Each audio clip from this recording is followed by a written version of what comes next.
और न केवल घुसपैठ रोकेंगे, सारे घुसपैठियों को चुन चुन कर भारत के बाहर निकालने का काम भी भारतीय जनता पार्टी की बंगाल सरकार करेगी। মিথ্যে কথা, বাংলায় শুধু অনুপ্রবেশকারী, কাশ্মীরে নাকি নেই। পহেলগাঁও তাহলে কি আপনারা করলেন?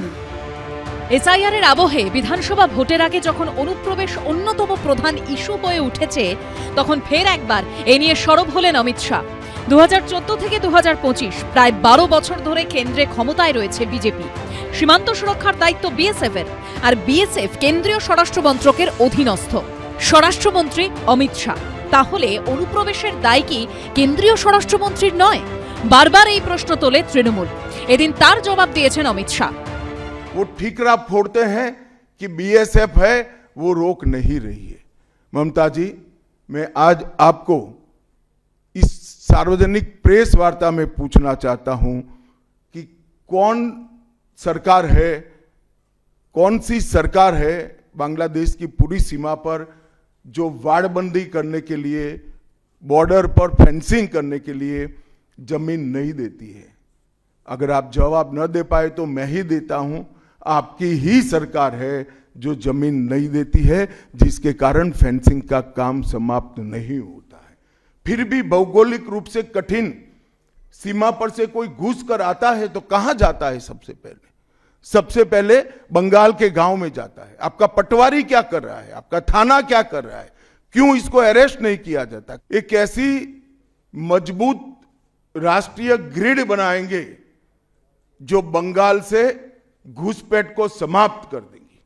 इंसान छोड़ दीजिए, परिंदा भी पैर नहीं मार पाए, इस प्रकार की एक मजबूत ग्रिड की रचना हम करेंगे। তুমি মহারাজ সাধু হলে আজ, আমি আজ চোর বটে? জিজ্ঞেস করুন দুঃশাসন মন্ত্রী, বিএসএফ কার হাতে? অনেক জমি তোমায় দিয়েছি, কিন্তু তুমি করতে পারোনি।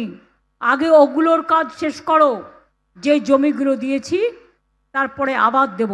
তোমার তো বর্ডার করার কাজ নয়, তুমি এখন 1.5 কিলোমিটারটাকে 50 কিলোমিটার বাড়িয়ে দিয়ে গ্রামে গ্রামে ঢুকে বিএসএফকে দিয়ে থ্রেট করছো। অনুপ্রবেশ ইস্যুতে সুর চড়িয়েছেন অভিষেক বন্দ্যোপাধ্যায়। অনন্ত মহারাজ বলছেন যে দেশের স্বরাষ্ট্রমন্ত্রী হচ্ছে সবথেকে বড় ঘুসপেটি আর পাকিস্তানি। জগন্নাথ বাবু সে বলছে যে বিজেপি যদি বাংলায় ক্ষমতায় আসে তাহলে আর বর্ডার বলে কিছু থাকবে না। সেই বর্ডার অমিত শাহ সিকিউর করার জন্য মমতা বন্দ্যোপাধ্যায়কে দায় দিচ্ছে। বিজেপি কি তার বিরুদ্ধে কোনো শোকজ নোটিশ সার্ভ করেছে? তা অমিত শাহ আগে তাদের দলের বিধায়ক লোকসভা এবং রাজ্যসভা তাদের সাথে কথা বলুক, তারপরে সব বলবে। Bengal is opening door for the infiltrators.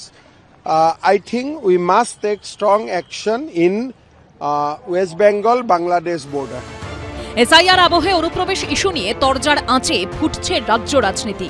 এই প্রেক্ষাপটে অনুপ্রবেশ রুখতে বার্তা দিলেন রাজ্যপাল CV Ananda Bose. The state, we are a federal entity. State has got certain responsibilities, the center has got certain duties. Both of them will join together. If there is any hitch, we will certainly sort it out. অনুপ্রবেশ রুখতে সীমান্তে কতটা সক্রিয় BSF, এদিন কলকাতায় একটি অনুষ্ঠানে তা তুলে ধরলেন বিএসএফ এর আধিকারিক। हम सभी जानते हैं कि अवैध घुसपैठ और तस्करी यहाँ की प्रमुख समस्या है, जिससे निपटने के लिए आधुनिक तकनीक से सीमा की निगरानी की जा रही है। এসআইআর শুরু হতেই দলে দলে অনুপ্রবেশকারীদের বাংলাদেশে ফিরতে দেখা গেছিল। সেই অনুপ্রবেশ নিয়ে এবার সরগরম রাজ্য রাজনীতি। আবির দত্ত, আশাবুল হোসেন ও ব্রতদেব ভট্টাচার্যের রিপোর্ট, এবিপি আনন্দ। এবিপি আনন্দ, এগিয়ে থাকে, এগিয়ে রাখে।